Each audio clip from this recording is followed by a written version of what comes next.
Well, Deb, we just got here and information is still coming in, but we can tell you what we do know. We know that a 13-year-old boy was apparently riding his bike right here at Mertland and 4th Street when he was struck by a car just a short time ago. His bicycle is laying right on the street, across the street. You see some neighbors that are actually over there by that bike right now. The semi was just driving too fast for these conditions, spun off the road, jackknifed, and actually took out this intersection crossing sign. Now it's about 6:15. We have some light rain showers here in the Miami Valley, so I'm pulling out the umbrella. So now it's 6:45, and look at this cart. The wind gusts are so strong, it's just blowing. See, that's what I'm talking about. Justin apparently made his way right through this path, climbed through this hole right here in the fence, and within a couple minutes, he was on the interstate. Now back out here live, you can see people who have just parked up at the top of the street and are making the trek all the way down. People have been doing this all day, and people who live here say they can't get any answers. That's why they're frustrated. They're government housing, so Springfield Metro owns the street, but then they say it's the county's responsibility. I did reach out to the sheriff's office, who tells me they are aware of the problem, but they can't work on it until all of the water recedes. Well, we don't see any water here, so there's still a lot of questions that we're going to work to get answered for you. Reporting live here in Park Lane, Alexandra Lewis, Fox 45 News. Officer Randy Bean wants to prevent crime, not just fight it. Come back here, have a seat real quick, all right, man? The first stop shows what he sees every day. He's got a history of heroin. These officers know the drug houses. One more to the east. Then check on them frequently. No one was home. They know the criminals by name. Where they live, where they hang out.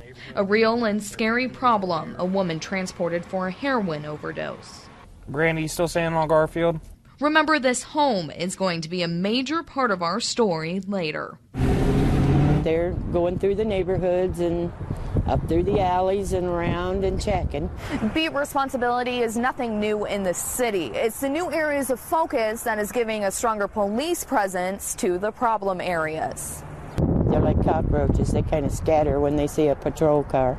Our next stop. So there's no drugs in the car? No drugs in the car, but this woman was arrested for drug instruments. She has a needle.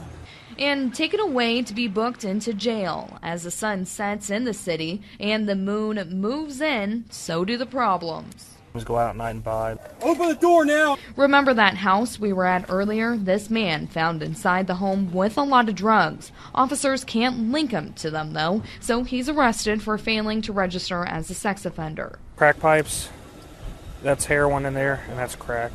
Officers go inside the house at the request of the landlord, who's working to evict what he calls a problem. She rents it out and just lets anyone come as they go, and they give her a cut of the drug deals. And at the end of the night, another familiar face to police taken off in a patrol car. It's utterly ridiculous. This isn't the Wild West. We are in the heart of Clayton. We hit near the Clayton exit, and all of a sudden, my fiance said, "We got a door open," and the chase was on. On his trip to market from Springfield to Greenville, Mr. Moo made a run for it. The interstate was a wreck. Finally got traffic to stop, and we got the cow off, and she went through a drainage fence. And that's how she got into these neighborhoods. And when I actually got home, the cow was coming across the yard, and it went into our backyard, and it's a big cow. For over 3 hours, Mr. Moo eluded capture by a full-fledged team of OSP troopers, Clayton police officers, and who says there aren't cowboys in western Ohio. We needed a horse, but that wasn't practical here with all the fences and stuff. It's generally what we use. But a horse wasn't necessary, and the runaway steer finally met his match, taking his last breath of freedom. Mr. Moo's wild adventure finally came to an end. The steer's owner, Gary Osborne, says today should have never happened, but a few weeks ago, tragedy stepped in. Wesley Culpepper, Daniel Tittle, and our son, Charles Robert Luthi, were supposed to load the cow Wednesday morning to take it to market, and they were killed in an accident. Osborne says he knows his trio of angels got a kick out of it. There are 3 young men in heaven that are laughing at me right now for an old man running after a cow. Photographer Shaun Elliott takes us back there. On the ramparts we walk.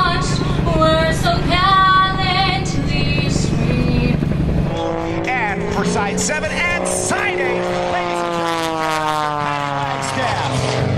They did 130 performances in 1914, again including here in Dayton, Ohio. As we hit the sound in J Rockets, this first one will be the Diamond. Pull down. Coming right down toward the target in the drop zone. Watch him put on the brakes. She's trying to shake up Neil Darnell. She's got a lead out. He's holding her. You are clear for takeoff. Have a good one. Clear for takeoff.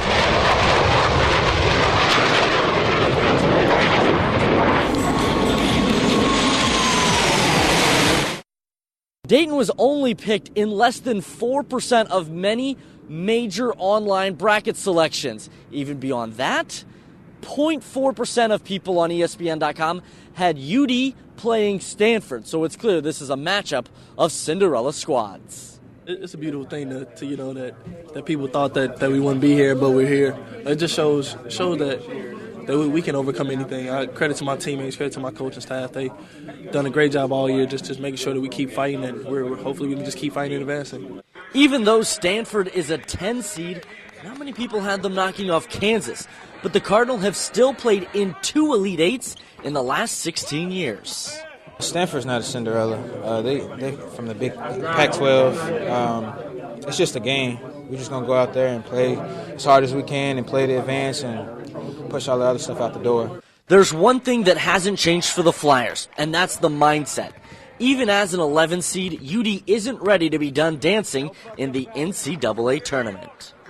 Continue to win and continue to advance. You know, a lot of the media likes to give us the Cinderella label, but, you know, to us, we feel like we can beat anybody, and we want to just continue to win. Every year there's that one team in the Final 8, Final 4 that no one expected to be there, and that's been our mantra, why can't that be us this year? So that's been a big motivating factor for us. Many people are once again predicting that the clock will strike midnight on this Cinderella Dayton team. But you have to wonder, is there a little bit of last-second magic left to get the Flyers into the Elite Eight? Well, they did it back in 1984. In Memphis, I'm James Ryder for Fox 45 News. Well, we're walking down the famous Beale Street here in Memphis, looking for the best barbecue in town. Well, and you know, B.B. King, he's known for his music, but also a little bit of the food as well. I don't know. I can't really keep up with him musically, so... You got the food down, though. The food I can do. Let's do the food. We're going in. Hey, everybody. He's a legend. I love B.B. King. I went and saw him last year, and the guy's 88 years old and still playing. And I've always loved B.B. King, so we said, we got to go to his place. Tourists all over come to B.B. King's to enjoy some great barbecue, and let's not forget the atmosphere. You just got to be here. It's historic, and it's historic for a good reason, because it's just a lot of fun, a lot of great music, a lot of great food. We sat down next to the King Bees and enjoyed a full slab of ribs, cornbread, fried catfish, and barbecue nachos. Within minutes, the ribs were gone, and James and I decided it was time to boogie. It's a pretty festive atmosphere, and I have a feeling that even though the tournament's in town, it's like this all the time. A time we enjoyed and UD fans are already enjoying. You got to go to Beale Street. You got to enjoy Beale Street.